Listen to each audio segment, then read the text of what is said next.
Майкл Ом делал сексуальные снимки для мужского журнала, а я делала более сдержанные работы для женского журнала.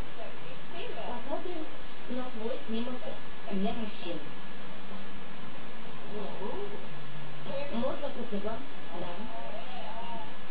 Чистый шов. Глаза очень сильные. Чувствительный снимок. Камера видит тебя. Тебе осталось только найти сколько поведений на просмотр. Я думаю, отражена. Я вижу перед собой девочку Англию с невинным лицом. Некоторые даже удивятся, как она стала моделью.